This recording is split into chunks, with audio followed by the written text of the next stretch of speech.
კანონმდებლობით პრემიერ-მინისტრს აქვს ორკვირიანი ვადა, რომ შეარჩიოს ვაკანტურ თანამდებობებზე ახალი მინისტრები. შემდგომ მოქმედი კონსტიტუციის მიხედვით მთავრობის განახლებულ შემადგენლობას უკვე პრეზიდენტი წარუდგენს პარლამენტს და პარლამენტსაც აქვს უკვე 7 დღიანი ვადა ჩამოსაყალიბებლად და გადაწყვეტილების მისაღებად. ასე განმარტავს დავით უსუფაშვილი იმ პროცედურებს, რომელიც ქვეყანაში მთავრობის გადადგომის შემდეგ უნდა განხორციელდეს. საკითხზე განმარტებები გააკეთეს აჭარაში მოღვაწე იურისტებმა და კონსტიტუციონალისტებმაც.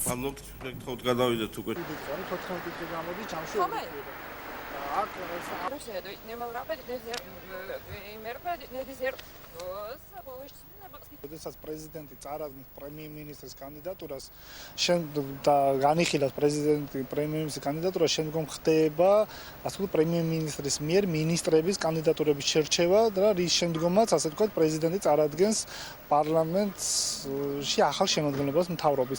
ანუ ზოგადად ფუნქციურ, ასე ვთქვათ, შერჩევას მინისტრებთან დაკავშირებით ახორციელებს პრემიერ-მინისტრი. ჩვენი კანონმდებლობით პრემიერ-მინისტრს ამისთვის აქვს ორკვირიანი ვადა.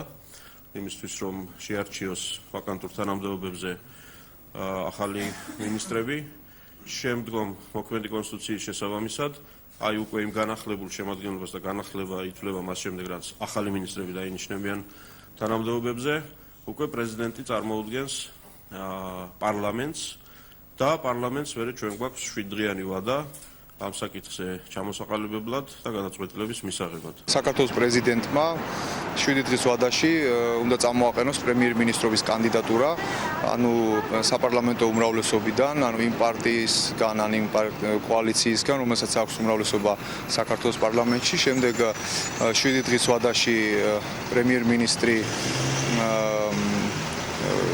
შექმნის სამთავრობო გუნდს და ეს სამთავრობო გუნდი, ანუ მინისტრთა კაბინეტი თავისი პროგრამასთან ერთად წარედგინება ნდობის მისაღებად საქართველოს პარლამენტს. საქართველოს პარლამენტი შემდეგ 30 დღის ვადაში კენჭს უყრის მთავრობის შემადგენლობას და ასევე სამთავრობო პროგრამას და თუ მიიღებს ნდობას ეს მთავრობა და თავის სამთავრობო პროგრამა, ამ შემთხვევაში პრეზიდენტი ნიშნავს პრემიერ-მინისტრს, ხოლო პრემიერ-მინისტრი ნიშნავს მთავრობას.